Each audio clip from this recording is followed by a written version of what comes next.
নমস্কার, আমি প্রসেনজিৎ। শুরু করছি উত্তরের সংবাদ। বিস্তারিত সংবাদে যাব, তবে তার আগে দেখে নেব আজকের বিশেষ সংবাদ। আসন্ন লোকসভা নির্বাচনে বিজেপি প্রার্থী ডক্টর জয়ন্ত রায়ের সমর্থনে ধূপগুড়ির জনসভায় এসে জনগণের উদ্দেশ্যে বাংলা ভাষায় সম্বোধন করলেন প্রধানমন্ত্রী নরেন্দ্র মোদী। দলীয় সমর্থকদের ভিড় ছিল চোখে পড়ার মতো। অভিনব সাজে উপস্থিত বিজেপি কর্মী। ঝড়ে ক্ষতিগ্রস্ত ওয়ার্ডবাসীরা কাউন্সিলরের কাছে কোনো পরিষেবা পাননি, তিনি কোনো সমস্যারই সমাধান করেননি, এই অভিযোগে বিক্ষোভ দেখালেন ৩ নম্বর ওয়ার্ডের বাসিন্দারা। ওয়ার্ড কাউন্সিলর স্বরূপ মণ্ডল অসুস্থতা এবং নির্বাচনী বিধিনিষেধের কথা উল্লেখ করলেন।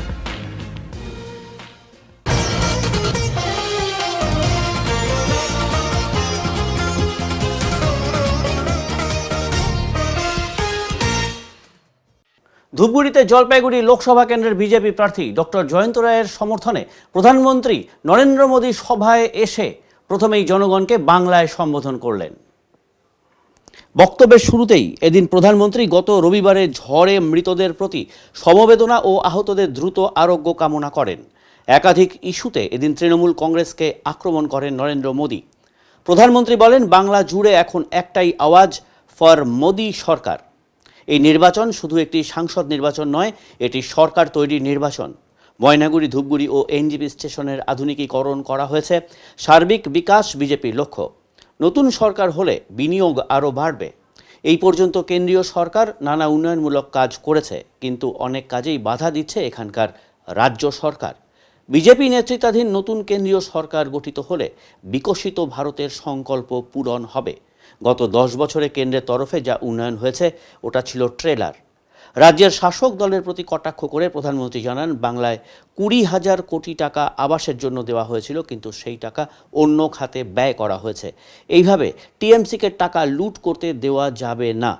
রাজ্য সরকারের কারণে বিভিন্নভাবে কৃষকেরা বাধার সম্মুখীন হচ্ছেন। বাংলায় চা বাগানগুলোর অবস্থা ভালো নয়। দুর্নীতিগ্রস্ত বিরুদ্ধে কেন্দ্রীয় তদন্তকারী সংস্থা তদন্ত করতে এলেই তাদের ওপর আক্রমণ করছে টিএমসি। এরা আইন লঙ্ঘনকারী পার্টি। টিএমসি সিন্ডিকেট রাজ চালাচ্ছে। সন্দেশখালিতে অত্যাচার করেছে এই দল। তাই টিএমসিকে এখন শিক্ষা দেওয়ার সময় এসেছে। আগামী জুন মাসের 4 তারিখের পর দুর্নীতিগ্রস্তদের বিরুদ্ধে আইনি প্রক্রিয়া আরও জোরদার করা হবে বলে জানান প্রধানমন্ত্রী নরেন্দ্র মোদী।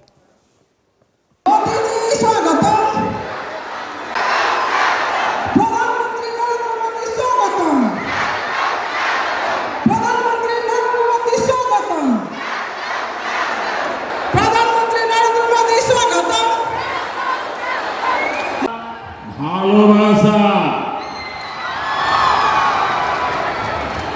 जलपाईगुड़ी के आराध्य देवता बाबा जलपेश और ब्राह्मणी देवी को मैं प्रणाम करता हूं। कुछ दिन पहले ही जलपाईगुड़ी के अनेक क्षेत्रों में तूफान से जान माल का भारी नुकसान हुआ है। जिन्होंने अपनों को खोया है, उनके प्रति मैं संवेदना व्यक्त करता हूं। मैं घायलों के जल्द ठीक होने की कामना करता हूं। আপনার সমর্থনে, আপনার জন্যই নরেন্দ্র মোদী বলতে গেলে আমাদের জন্য, আপনি আমাদের জন্য, বিজেপির জন্য, ভারতীয় জনতা পার্টির জন্য, অবশ্যই তার মধ্যে আমিও আছি। হ্যাঁ, তো কি বলবেন? না, উনি আসা মানে একটা আলাদা আলোড়ন তৈরি হয়, এবং উনি আসছেন, উনি প্রাণের মানুষ আমাদের। শুধু আমার না, আমাদের প্রত্যেকের, যারা টিএমসি করছে তাদেরও প্রাণের মানুষ মোদীজি। তো তারপরে কি আরেকটু বেশি মোদীজি যা কাজ করেছেন আমাদের এখানে, আজকে আমি সেগুলো তুলে ধরবো। এতদিন বলিনি, আজকে সবার সামনে বল। যারা বলছেন যে আমাকে খুঁজে পাওয়া যাচ্ছে না, তিনি বসে বসে কি কাজ করেছেন তার পরিসংখ্যান আজকে আমি এখানে। আপনি জেতার ব্যাপারে কতটা আশা? জেতার ব্যাপারে মানুষই আমাকে ভোট দেবে। মানুষ বিজেপিকে চায়। ব্যাস। কি বার্তা দেবেন মানুষের? বলবো মোদিজিকে আরেকবার আনুন, আরেকবার প্রধানমন্ত্রী করুন। তার জন্য জলপাইগুড়ির জন্য একটু ভূমিকা থাকে কি কাজ করবেন এবং জলপাইগুড়িতে আগামী 5 বছর যদি আসেন? জলপাইগুড়িতে যেভাবে মানে দৃষ্টান্তমূলকভাবে ডেভেলপমেন্টের কাজ হয়েছে, পাশের রাস্তাটা দেখলেই বুঝতে পারবেন। তো সেই কাজের ধারাটাকে বজায় রাখতে হবে এবং আগামী দিন জলপাইগুড়িকে অন্য মাত্রায় নিয়ে যেতে হবে। তার জন্য মোদিজি আমার সারা দেহ রং করে জাতীয় পতাকা এবং পদ্ম ফুলের ছবি নিয়ে উপস্থিত এক বিজেপি সমর্থক মোদির জনসভায় ধূপগুড়িতে। প্রধানমন্ত্রী নরেন্দ্র মোদির সভায় অভিনব সাজে মোদি ভক্ত, মুখে আঁকা হয়েছে জাতীয় পতাকার ছবি আর পেছনে পদ্ম ফুল, সামনে প্রধানমন্ত্রী নরেন্দ্র মোদির ছবিও। এমন সাজেই তাকে দেখা গেল ধূপগুড়িতে আয়োজিত প্রধানমন্ত্রীর জনসভায়।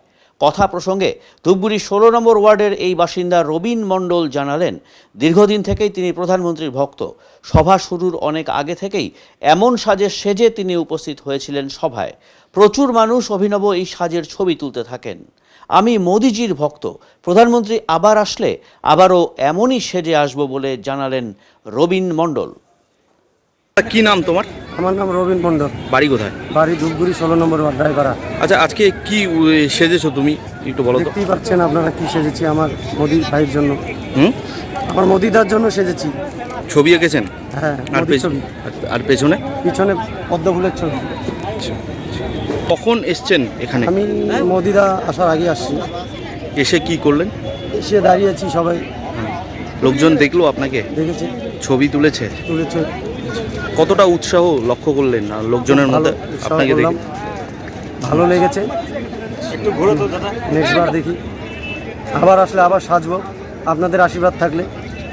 মোদির ভক্ত আপনি? মোদির ভক্ত কতদিন থেকে? শুরুর থেকেই। উত্তরবঙ্গে এই প্রথম গঙ্গা আরতি অনুষ্ঠিত হলো জলপাইগুড়ির গৌরীহাটে। জলপাইগুড়ি শহর সংলগ্ন গৌরীহাটের ডাঙ্গাপাড়া সার্বজনীন মা শ্মশানকালী পুজো মন্দির কমিটির তরফে শনিবার আয়োজন করা হলো গঙ্গা আরতির। বেনারসের সেই স্বাদ পেয়ে খুশি উপস্থিত সকলেই।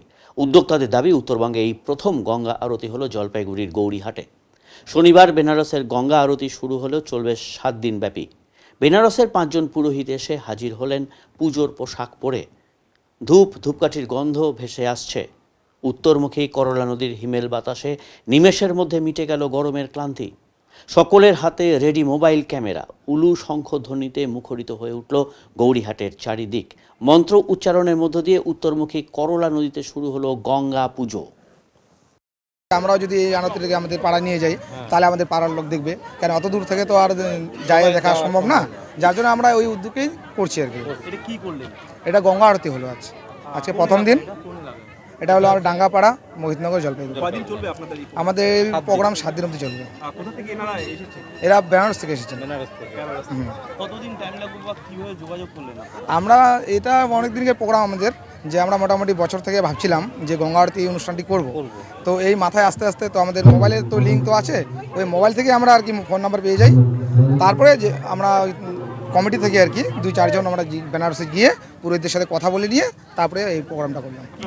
কি হলো আজকে? আমার নাম রঞ্জিত রায়, আমি এই কমিটির সভাপতি। দারুণ লাগলো। আমি বহু বছর আগে হরিদ্বারে দেখেছিলাম, তারপর গঙ্গা আরতি আর কোথাও দেখিনি। তো এখানে যে এই মানে ডাঙ্গাপাড়া শ্মশান কমিটির পক্ষ থেকে এই যে আয়োজনটা করেছে, এটা একটা দারুণ ব্যাপার। এই আরতি দেখার সৌভাগ্য হলো বহু বছর পরে, সেই জন্য আমি নিজেকেও মানে সৌভাগ্য মনে করছি। হ্যাঁ না, বাড়ি কলকাতায়, আমি এখানে এই ডাঙ্গাপাড়াতেই এই আপনার এই যে শ্মশান কালীবাড়ি আছে তার পাশেই আমাদের JJN অ্যাগ্রো প্রাইভেট লিমিটেড বলে আমাদের বটলি ফ্যাক্টরি ছিল। আমি এখন ওই কোম্পানিতে কর্মরত। এখানকার পরিচয় হিসাবে আমি 2021-এ এসেছিলাম। আমি তো এখানেই আছি এবং এই ওদের এই শ্মশান কমিটির সদস্যদের সাথে গঙ্গাবতী খুবই ভালো লাগলো, দারুণ জিনিস এটা। আমার নাম অসীম কুমার চক্রবর্তী। মুখ্যমন্ত্রীর হস্তক্ষেপে অবশেষে ক্ষুদ্র চা চাষিদের কাছ থেকে চা পাতা কেনা শুরু করলো উত্তরবঙ্গের বটলি ফ্যাক্টরিগুলো।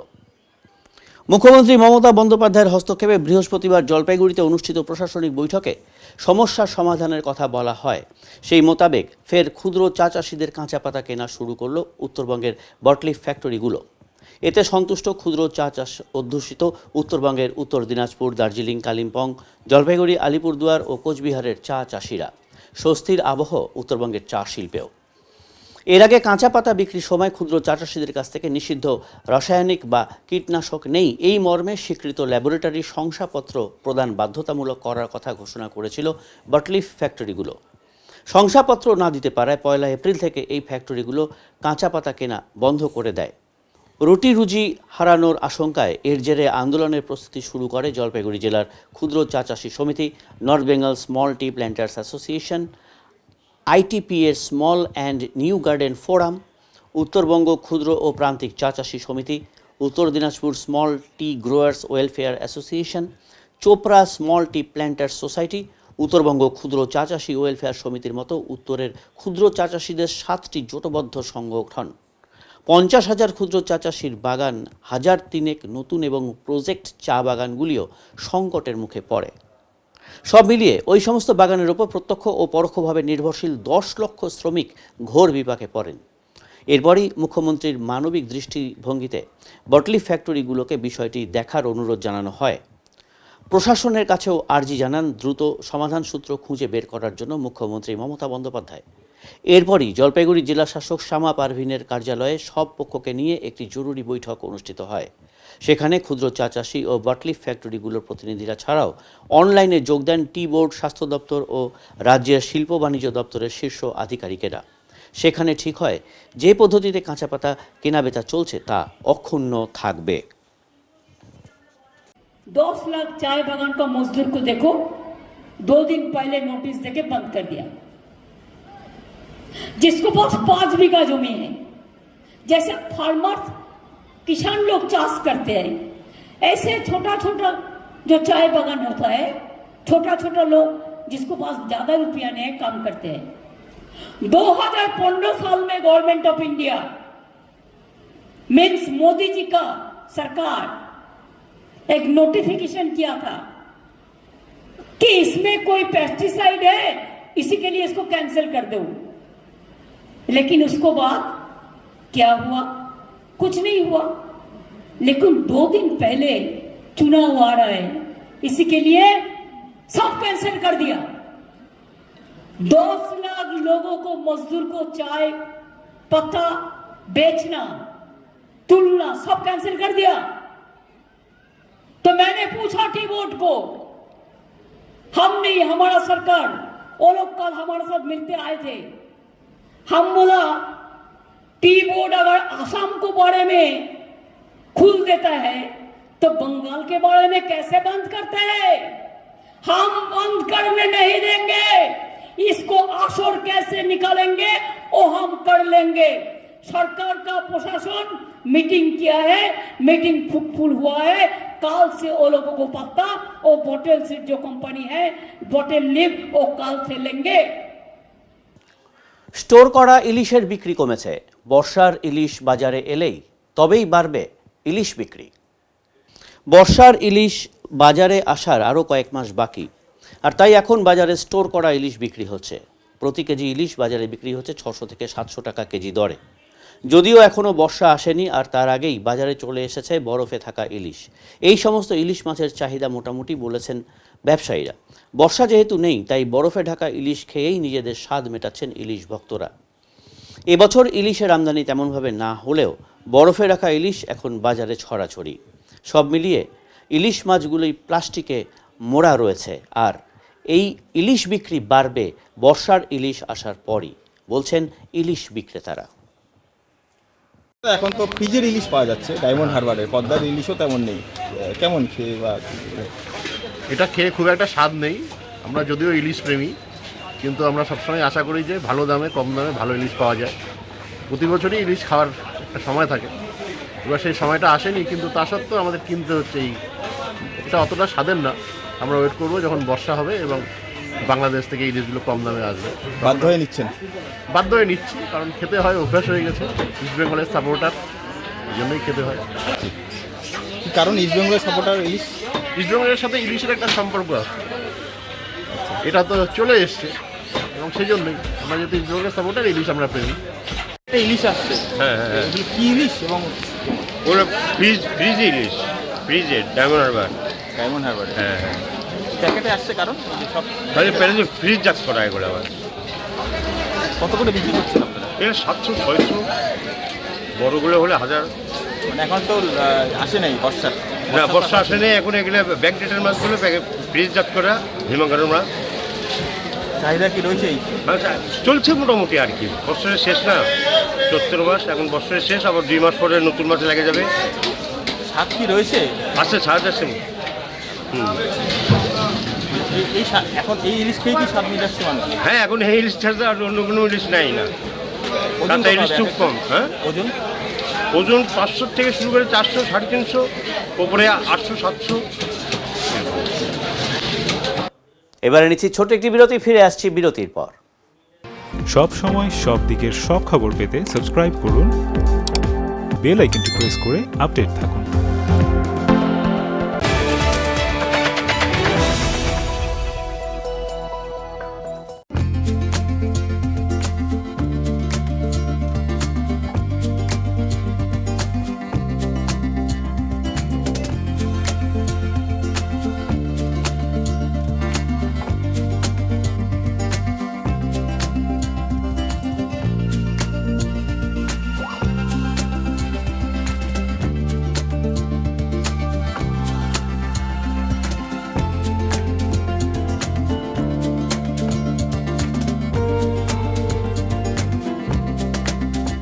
আপনার শহরে প্রসিদ্ধ লৌহ বিপণী কেএস আয়রন হাউসের তরফে সকলকে জানাই প্রীতি ও শুভেচ্ছা। এখানে আপনি পাবেন নামি দামি ব্র্যান্ডের সকল প্রকার লৌহ সামগ্রীর বিপুল সম্ভার। এখানে পাবেন square pipe, round pipe, angles, square bar, পাতি, শীট, টিনের বিভিন্ন আইটেম। এছাড়াও রয়েছে all type of grill and আলমারি ফ্যাক্টরি আইটেম। প্রতিষ্ঠিত মার্বেল ব্যবসায়ী দীপেন্দ্র চক্রবর্তী ও তার সহধর্মিনী মৌসুমী চক্রবর্তীর কেএস আয়রন হাউসে প্রতিটি জিনিসই পাবেন রিজনেবল প্রাইসে। তাই এবার আর বাইরে ছুটতে হবে না আপনাদের। লোহা ও লৌহজাত সামগ্রী সুলভ মূল্যে কিনতে তাই আজই আসুন। আমাদের ঠিকানা কেএস আয়রন হাউস, 4 নম্বর ঘুমটি, জলপাইগুড়ি।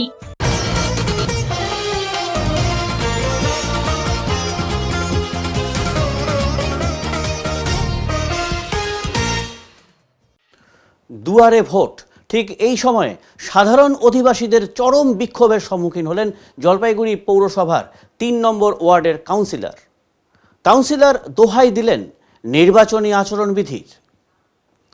রবিবার 7 সকালেই এই নিয়ে চাঞ্চল্য ছড়িয়েছে জলপাইগুড়ি পুরসভা 3 নম্বর ওয়ার্ডে। এই ওয়ার্ডের পৌর নাগরিকদের অভিযোগ, দীর্ঘ সময় ধরে কাউন্সিলর স্বরূপ মণ্ডলকে এলাকার রাস্তাঘাট, পানীয় জলের সমস্যার কথা জানিয়েও কোনো সুরাহা না হওয়ার কারণে আজ অরাজনৈতিকভাবে এলাকাবাসীরা সকলে মিলে রীতিমতো ঘেরাও করে সংশ্লিষ্ট সমস্যা সম্পর্কে ওনার দৃষ্টি আকর্ষণ করা হলো। উল্লেখ্য, জলপাইগুড়ি পৌরসভার এই 3 নম্বর ওয়ার্ডের মধ্যেই রয়েছে জেলা স্কুল সহ সরকারি অফিস এবং মধ্যবিত্ত পরিবারের বসবাস। গত রবিবারের কালবৈশাখী ঝড়েও এই ওয়ার্ডের অনেকের ঘরবাড়ি ক্ষতিগ্রস্ত হয়। এই নিয়ে ত্রাণ না পেয়ে এবং পৌর প্রতিনিধির ন্যূনতম খোঁজ খবরটুকু না নেওয়ার অভিযোগে কথা বলতে শোনা যায় রবিবারের এই ঘেরাও বিক্ষোভের সাধারণ মানুষদের। এই প্রসঙ্গে 3 নম্বর ওয়ার্ডের এক নাগরিক শুভাশিস ভট্টাচার্য জানান, অনেকদিন থেকেই ওনাকে জানানো হচ্ছে সমস্যার বিষয়গুলোকে, কিন্তু কোনো সুরাহা হচ্ছে না। সম্প্রতি যে ঝড় হয়ে গেছে তাতে বিদ্যুতের তার খুঁটিগুলো উপড়ে যাওয়ায় দীর্ঘ সময় অন্ধকারে কাটাতে হয়েছে এলাকাবাসীদের। এলাকার রাস্তাঘাটে যা অবস্থা, প্রবীণ নাগরিকেরা পথ চলতে গিয়ে বারবার পড়ে গিয়ে আহত হচ্ছেন, কিন্তু কোনো হেলদোল নেই ওয়ার্ডের কাউন্সিলরের। আজ তাই বাধ্য হয়ে ঘেরাও করা হলো এবং এই সমস্যার কথাগুলো লিখিতভাবে জানিয়ে দেওয়া হলো কাউন্সিলরকে। এরপরেও যদি সুরাহা না হয় তবে এই সমস্যার কারণে অন্য চিন্তাভাবনা করতে হবে। যদিও এই বিষয়ে 3 নম্বর ওয়ার্ডের তৃণমূল কাউন্সিলর স্বরূপ মণ্ডল নিজেই সাফাই দিতে গিয়ে বলেন, ঝড়ের সময় আমরা দ্রুত ব্যবস্থা নিয়েছি আর ওনারা আমাকে 5 বছরের জন্য ভোটে জিতিয়েছেন। মাত্র 2 বছর হলো, 5 বছরের কাজ তো 2 বছরে করা সম্ভব নয়। তাছাড়া এখন নির্বাচনী বিধিনিষেধ রয়েছে বিভিন্ন কাজের। যখন জিতলেন আপনি ব্লিচিং নিজের চোখে আমার প্রতি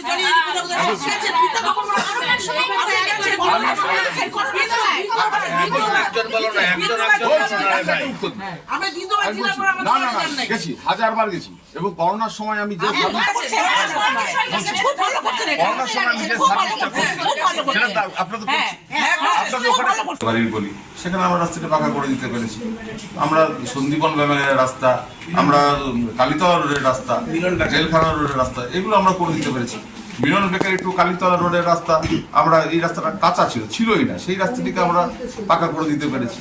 তাকে একটা পর একটা কাজ হচ্ছে। আরো 10টি প্রজেক্ট আমার আছে। আপনার ভদ্রকালীবাড়ির রাস্তা পাকা হবে, অশোক বিল ফ্যাক্টরির সামনের রাস্তা পাকা হবে, এরকম বিভিন্ন রাস্তা পাকা হবে।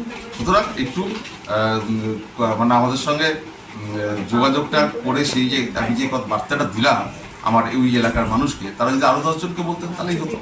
এবং সেটা না হতে একটুখানি এদের মধ্যে অভিমান হয়েছে। আমি ক্ষোভও বলবো না, তারা এখানে এসে আমার সঙ্গে কথা বলবো, আপনি নিজে দেখলেন কথা বলার পর তারা সমস্ত ব্যাপারটাই বুঝতে পারলেন যে অলরেডি তো আমি স্টেপ নিয়ে নিয়েছি যে কোথায় কোনো রাস্তা করতে হবে, তার প্রজেক্ট জমা দেওয়া আছে। সুতরাং নতুন করে তার কিছু আমি করতে পারবো। এগুলো যখন ফান্ড আসবে তখন আমার সেগুলো কাজ আস্তে আস্তে হবে। কাজ শুরু হয়েছে, যখন কাজ হবে।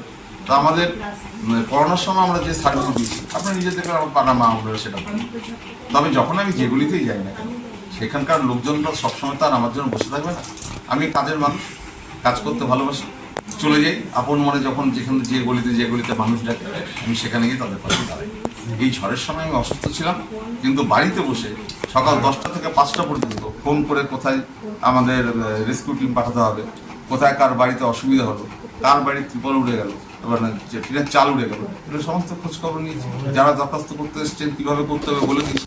দিবারাত্র এটা অফিস খোলা ছিল, আমি অসুস্থ অবস্থায় বাড়িতে এই চেম্বারে বসে থেকে সেগুলো কাজ করেছি। ন্যাচারালি এটা আমার পাড়ার বাসিন্দারা বুঝতে পেরেছে, বোঝার পর তাদের খুব। আমাদের গলিতে রাস্তা হচ্ছে না দীর্ঘদিন ধরে, না রাস্তায় ঝাড়ু করে, না ড্রেন পরিষ্কার হয়। দীর্ঘদিন থেকে আমরা বলার পরেও আমাদের কোনো প্রতিকার হচ্ছে না।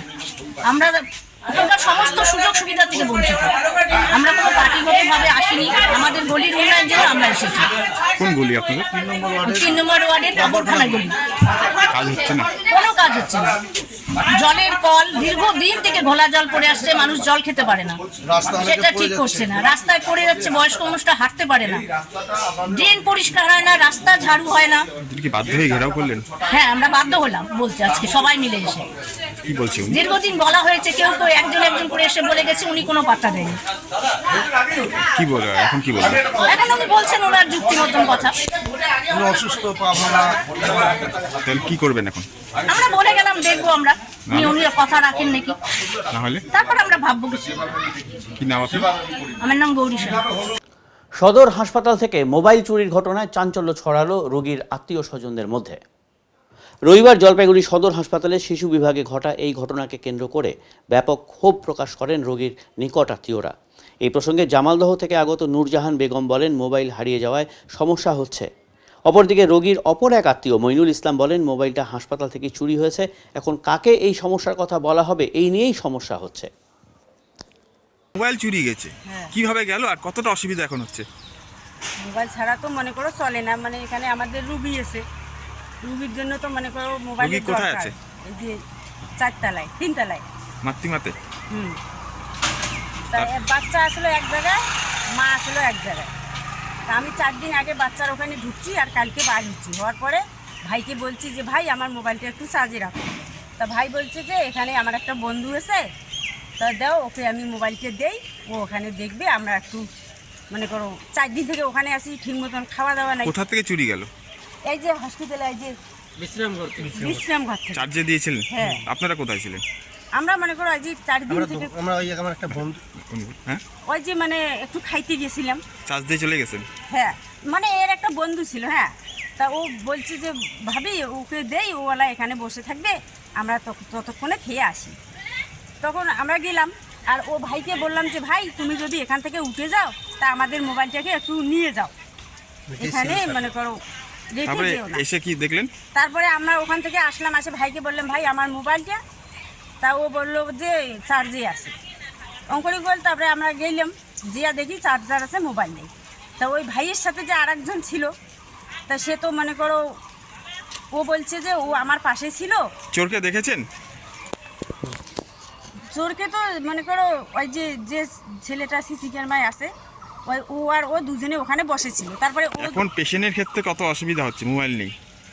পেশেন্ট নিয়ে অনেক অসুবিধা হচ্ছে, মানে বাইরে একটা মোবাইল লাগে, ভিতরে একটা লাগে, কিন্তু এখন ভিতরেরটা তোমার হারিয়ে গেল। তার মানে কি হসপিটালে নিরাপত্তা নেই মনে হয়? হ্যাঁ, তাহলে মনে করো। কি নাম আপনার? জাহানারা বিবি। বাড়ি কোথায়? জামালদা। জামালদার থেকে এসেছে। মোবাইলের দাম আনুমানিক কত হবে? নতুন যখন মনে করো আসলো তখন 19,000 টাকা। 19,000। কি হয় পেশেন্ট? পেশেন্ট আমার দিদি হয়। কি এখন কি অসুবিধা? মোবাইল হারিয়ে গেল। মোবাইল হারিয়ে অনেকটাই অসুবিধা। পেশেন্ট দেখো উপরে আসে, আমরা কথা বলতে পারতেছি না। আর এখানে তো পুরুষের এলাউ নেই। হ্যাঁ, তারপর কথা বলতে পারছি না, কোনো কিছু লাগলেও আমরা জানতে পারছি না। পুলিশকে জানিয়েছেন? না, জানিনি। জানাবেন? হসপিটালকে জানিয়েছে কর্তৃপক্ষ? হ্যাঁ, হসপিটালে জানিয়েছি। হসপিটালে সিসি ক্যামেরা থেকে তো এই ফটো নিয়েছে। ও চোরের ফটো নিয়েছে। তারপর ওরা কি বলে? কি হসপিটাল কি বলে? ওরা কি ওগুলোর দায়িত্ব নেই, আমাদেরকে বলে সাবধানে রাখতে লাগে এইসব। কি নাম আপনার? মনিরুল। মনিরুল ইসলাম। দাবা খেলোয়াড় তৈরি করতে জলপাইগুড়িতে পরিকাঠামোগত উন্নয়নের পদক্ষেপ নিল সারা বাংলা দাবা ক্রীড়া সংস্থা। প্রতিভা রয়েছে, কিন্তু পরিকাঠামোগত সমস্যা থাকায় জলপাইগুড়ি জেলায় দাবা খেলোয়াড়েরা সেভাবে উঠে আসছে না বলে দাবি। এবার পরিকাঠামো উন্নয়নে উদ্যোগী হলো সারা বাংলা দাবা সংস্থা। সংস্থার উদ্যোগে ও এক চ্যারিটেবল সংস্থার সহযোগিতায় রবিবার দাবা খেলার কোর্ট ও খেলার ঘড়ি তুলে দেওয়া হলো এক কর্মসূচির মধ্য দিয়ে। রবিবার জলপাইগুড়ি প্রেস ক্লাবে আয়োজিত এই কর্মসূচিতে উপস্থিত ছিলেন সারা বাংলা দাবা সংস্থার সভাপতি তথা বিখ্যাত দাবারু দিব্যেন্দু বড়ুয়া, সারা বাংলা দাবা সংস্থার সহ সভাপতি রাজেন্দ্র সিংহ, চ্যারিটেবল ট্রাস্টের তরফে সঞ্জয় কুমার মিত্র, জলপাইগুড়ি জেলা দাবা সংস্থার সাধারণ সম্পাদক সচ্চিদানন্দ ভট্টাচার্য, সহ সভাপতি ধীরাজ কুমার সিংহ এবং সুব্রত বাগচি সহ অন্যান্যরা। জানা গেছে দাবা খেলার ঘড়ির দাম প্রায় 3,000 টাকা। দাবা প্রতিযোগিতার কিংবা কোচিং চালানোর জন্য একসঙ্গে অনেকগুলো ঘড়ির প্রয়োজন হয়।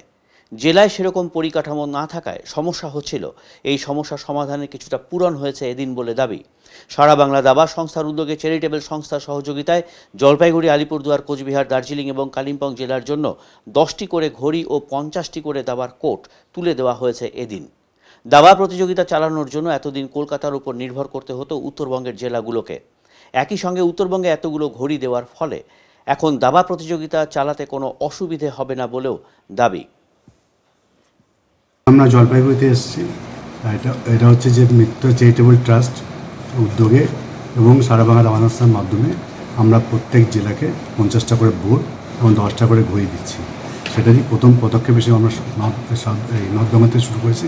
প্রথমে আমরা আলিপুরদুয়ার দিয়েছি, কোচবিহার দিয়েছি, কালিম্পং দিয়েছি এবং আজকে জলপাইগুড়ি এবং আজকে আবার দার্জিলিং ডিস্ট্রিক্টকেও আমরা দেবো, যাতে এটা পরিকাঠামোর একটা মানে প্রথম পদক্ষেপ হিসেবে আমাদের এটা প্রথম উদ্যোগ, ছোট্ট প্রয়াস, এবং যাতে টুর্নামেন্ট করতে গেলে যে অসুবিধাটা ফিল করে প্রত্যেক অর্গানাইজার, যে টুর্নামেন্টের যদি নাম্বার অফ প্লেয়ার যদি অনেক বেড়ে যায় তখন কিন্তু বোর্ড, গুটি এবং ঘড়ি এগুলোকে ভাড়া করতে হয় এবং কলকাতা থেকে আনতে হয়। তো সুতরাং আমরা আজকে এই 5টা জায়গাতে যে 250খানা বোর্ড থাকছে 50টা করে, সুতরাং 500 প্লেয়ার পর্যন্ত ওনারা খেলাতে পারবেন। এর সঙ্গে 50টা ঘড়ি থাকছে।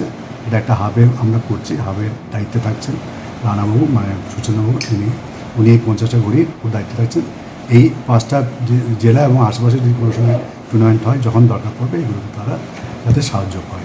সুতরাং টুর্নামেন্ট করার যে বেসিক যেগুলো দরকার পড়ে সেটা আমরা সারা বাংলা দাবা সংস্থা এবং মিত্র চ্যারিটেবল ট্রাস্টের মাধ্যমে আজকে আমরা ওনাদের হাতে তুলে দিচ্ছি। ক্রিকেট ফুটবলে তো অনেকটা, ক্রিকেট তো জানি আমরা, ভারতবর্ষ একটা বিরাট ব্যাপার, ফুটবলেও এগিয়েই আছি মোটামুটি।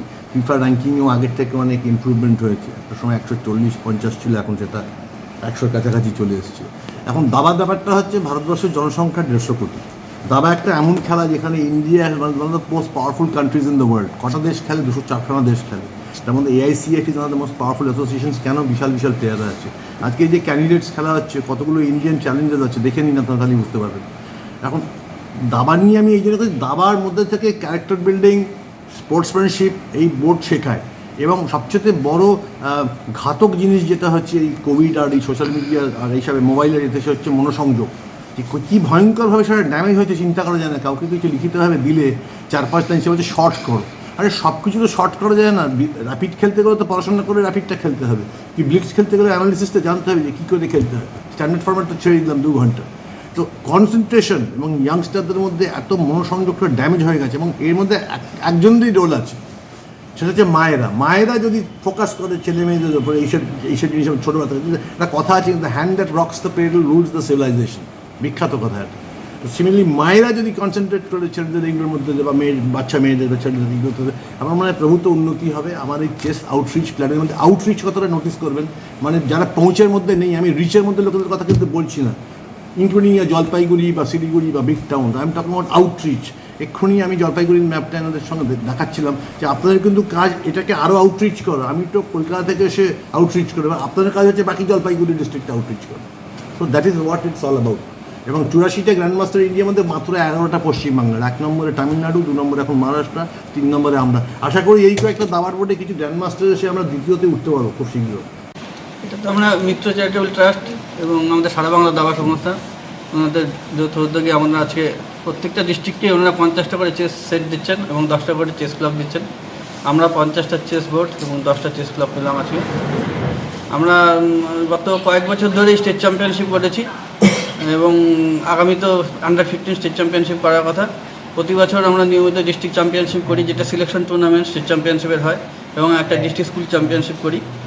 এবং গত কয়েক বছর ধরে জলপাইগুড়িতে কিন্তু বেশ কিছু ভালো প্লেয়ার উঠে আসছে। আমরা সেখানে ডিস্ট্রিক্ট স্কুল চ্যাম্পিয়নশিপটা করেছি আগেও, ওখানে এবার ডিস্ট্রিক্ট চ্যাম্পিয়নশিপ করবো, যেটা আমরা স্টেটের সিলেকশন টুর্নামেন্ট। কবে ডিস্ট্রিক্ট? 27 এবং 28 এপ্রিল হবে, সেটা ওই ক্যাম্পাসেই হবে টুর্নামেন্টটা ডিস্ট্রিক্টে। রবিবার ভোটকর্মীদের ভোটদানের মধ্য দিয়ে 2024-এর গণতন্ত্রের মহাপুজোর শুরু হলো। রবিবার ভোটকর্মীদের ভোটদান প্রক্রিয়ার মধ্য দিয়ে 2024 সালের লোকসভা নির্বাচনের ভোটদান পর্বের আনুষ্ঠানিক কাঠি পড়ল। রবিবার ভোটকর্মীদের ট্রেনিং প্রক্রিয়া সম্পন্ন হওয়ার পর নির্বাচনে অংশগ্রহণকারী ভোটকর্মীদের ভোট প্রদান প্রক্রিয়া অনুষ্ঠিত হয়। মূলত যে সমস্ত ভোটকর্মীরা নিজের লোকসভা এলাকার বাইরে ভোটের ডিউটি করছেন, তারাই এদিন এই ভোট প্রদান প্রক্রিয়ায় অংশগ্রহণ করেন। মালবাজার শহরের মাল আদর্শ বিদ্যাভবনে 2024 সালের নির্বাচনে জলপাইগুড়ি লোকসভা আসনের প্রার্থীদের জন্য এই ভোট প্রদান অনুষ্ঠিত হয়।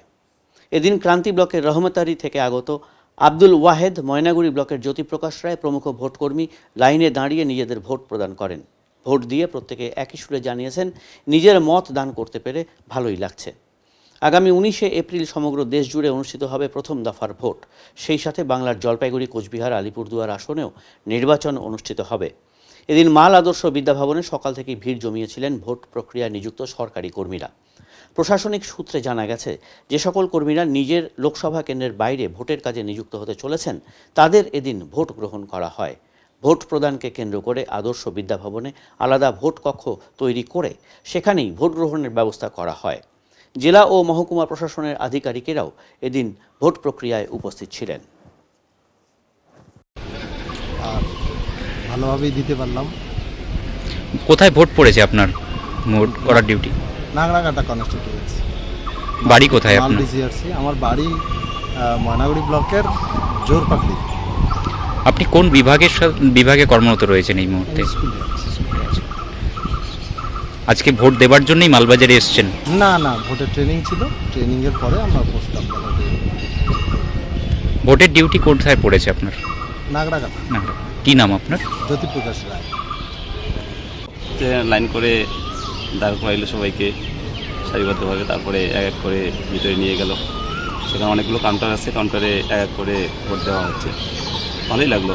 অ্যাকচুয়ালি আমাদের তো হচ্ছে ডিউটিটা প্রথমে আমরা ফার্স্ট ট্রেনিং যখন করি তখন আমাদের বলা হয় যে ইডিসি ভোট হবে আর কি, মানে আমাদের সার্টিফিকেট দিবে। তো সেক্ষেত্রে পরে ট্রেনিংয়ে যখন আমরা চিঠি পাইলাম তখন দেখি যে আমাদের হচ্ছে ডিস্ট্রিক্টটাই চেঞ্জ হয়ে গেল, মানে আমাদের পার্লামেন্টারি যে ইয়েটা আছে সেটা হচ্ছে আলাদা ইয়েতে পড়লো ডিস্ট্রিক্টে। সেজন্য আমাদের ভোটটা তো আর ইডিসিতে হচ্ছে না, সেজন্য ইডি ভোট হলো, মানে ব্যালটে। সেই কারণে এখান থেকে বলা হয়েছিল যে লাইন করে নিয়ে যাচ্ছে, এক করে হচ্ছে আমরা ব্যালটে ভোটটা দিয়ে আসলাম যে আমার। আপনার নাম? আমার নাম হলো আব্দুল ওয়াহেদ, বাড়ি ক্রান্তি। কোথায় পড়েছে আপনার ভোটের ডিউটি? ভোটের ডিউটি আমার পড়েছে হচ্ছে নাগরাকাটা, আলিপুর ডিস্ট্রিক্ট। এবারে নিচ্ছি ছোট একটি বিরতি, ফিরে আসছি বিরতির পর। সব সময় সব দিকের সব খবর পেতে সাবস্ক্রাইব করুন, বেল আইকনটি প্রেস করে আপডেট থাকুন।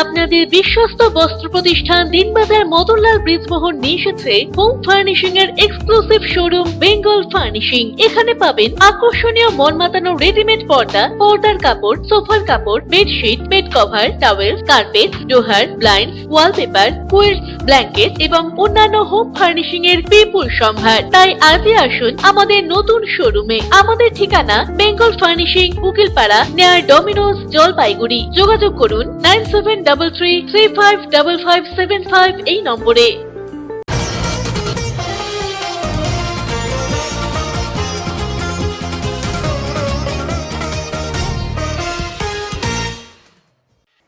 গত রবিবারে ঘূর্ণিঝড়ে ক্ষতিগ্রস্ত কৃষকদের পাশে এসে দাঁড়ালো জেলা প্রশাসন।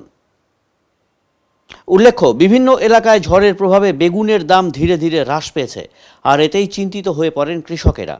ঘূর্ণিঝড় প্রভাবিত ধর্মপুর, বার্নিশ এবং পুঁটিমারিতে ব্যাপক হারে কৃষিজ ফসলের ক্ষতি হয়। তাই গত 5ই এপ্রিল থেকে জলপাইগুড়ি জেলা প্রশাসনের উদ্যোগে ঘূর্ণিঝড়ে ক্ষতিগ্রস্ত কৃষকদের সাহায্য করার জন্য সুফল বাংলার মাধ্যমে বেগুন সংগ্রহ হচ্ছে ন্যায্য মূল্যে। কৃষকদের সহায়তায় এই উদ্যোগ অব্যাহত থাকবে বলে জেলা প্রশাসন সূত্রে খবর। রামকৃষ্ণ মিশনের মহারাজ স্বামী শরণানন্দজির মহাসমাধি উপলক্ষে বিশেষ পুজো অনুষ্ঠিত হলো জলপাইগুড়ি রামকৃষ্ণ মিশন আশ্রমে। রামকৃষ্ণ মিশন আশ্রমের ষোড়শ অধ্যক্ষ স্বামী শ্রীমৎ শরণানন্দজি মহারাজের মহাসমাধি উপলক্ষে বিশেষ পুজোর আয়োজন করা হলো জলপাইগুড়ি রামকৃষ্ণ মিশন আশ্রমে। এদিন সকাল থেকে শুরু হয় এই বিশেষ পুজো। এছাড়াও সারাদিন ধরে চলে তার জীবনী পাঠ, জীবন অনুধ্যান এবং ভজন।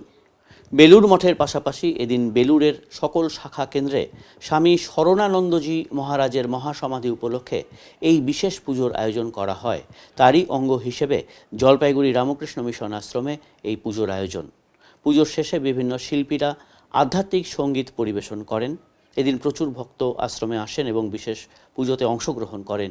পুজো শেষে ভক্তদের মধ্যে প্রসাদ বিতরণ করা হয়। আজকে রামকৃষ্ণ মহাসংঘের 16th প্রেসিডেন্ট মহারাজের মহাসমাধি উপলক্ষে আমরা সারাদিন ব্যাপী একটা অনুষ্ঠান করছি।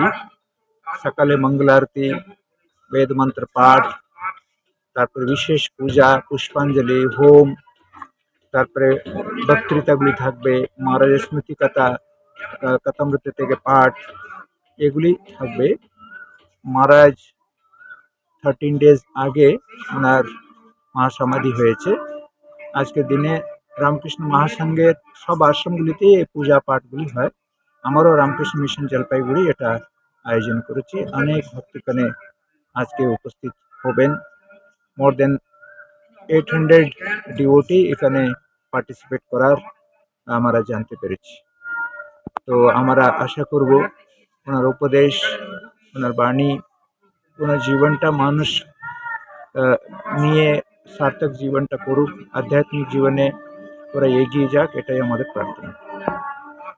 এবারে আবহাওয়ার খবর।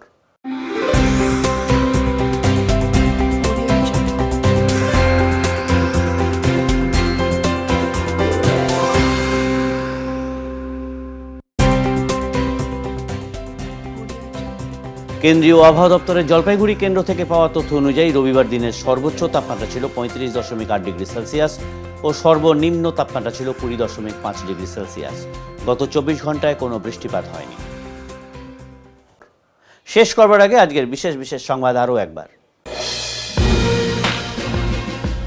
আসন্ন লোকসভা নির্বাচনে বিজেপি প্রার্থী ডক্টর জয়ন্ত রায়ের সমর্থনে ধূপগুড়ির জনসভায় এসে জনগণের উদ্দেশ্যে বাংলা ভাষায় সম্বোধন করলেন প্রধানমন্ত্রী নরেন্দ্র মোদী।